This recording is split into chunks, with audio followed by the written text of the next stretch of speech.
Malia Ubel, and this is my informational speech.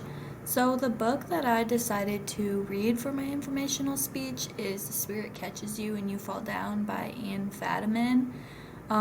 This is a story about a young Hmong girl who struggles with epilepsy. It follows her life from ages around 3 to 12, and her and her family struggles. So both of her parents are actually refugees from Laos and don't speak English. So a lot of times when they're communicating with others who do speak English, they learn, they translate partially through their children. Leah is one of them, who is the main character in this book. And they also all have certain spiritual and religious beliefs, because they are Hmong, that contradict with a lot of the normalized American healthcare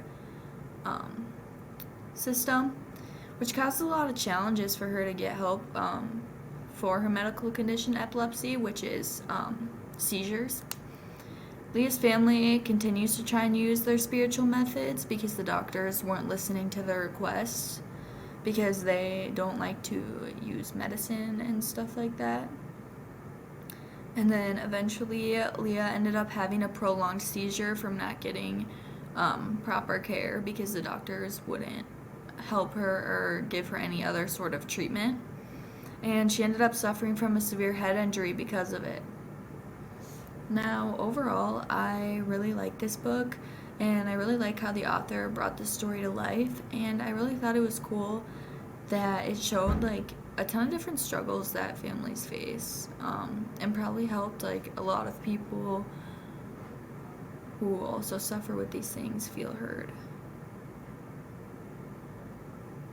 The next thing I'm going to talk about is more of the intersections between the American healthcare system and those who speak a different language and are in a lower class. Kind of shows just how much power the healthcare systems have, and this is a huge issue because healthcare workers should want to listen and should be giving patient-centered care to every single person who walks through that door, and listening to their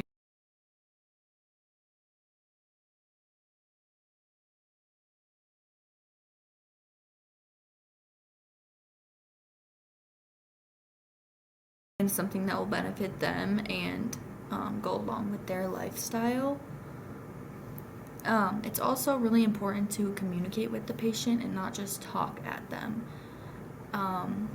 Leah, a lot of the time, her and her family, they would just talk, and they would have no sort of translation. They wouldn't really be understanding what was being said, and they also could not communicate back and speak English and tell the doctors how they felt and what they wanted and what they needed to accommodate them, which also was horrible. And then when I did a little bit of research online, I found that language barriers in healthcare workers, between healthcare workers and patients, is actually a really big deal, and that many people are actually advocating for it to become fixed. They started advocating for it pretty recently, though. And then next, this is the research article that I read, linked right there. And then there were just a couple quotes in it that I thought were really important, but at the end they did explain how there are some things that could help with this, but again, with having low income, it is really hard to help with things such as language barriers and not being able to afford that, as well as other people not putting in the effort to change and learn how to accommodate that. So here are the quotes. One is, language barriers have been demonstrated to be a major determinant in the inequality in healthcare received by Black, Asian, and minority, ethnic, and migrant patients. And then the second one is, at face value, overcoming language barriers is simple. Use a translator. However, the reality is more complicated. The timings of interactions with patients are often unpredictable alongside the nature of the barrier, which is talking about, say you speak Spanish. Well, what kind of Spanish do you speak? you know what I mean? How there's different kinds, or just what different language that you speak in general. Can the translator speak that? Are there translators in your area that are able to speak the same language as you and translate it to English or to a different language?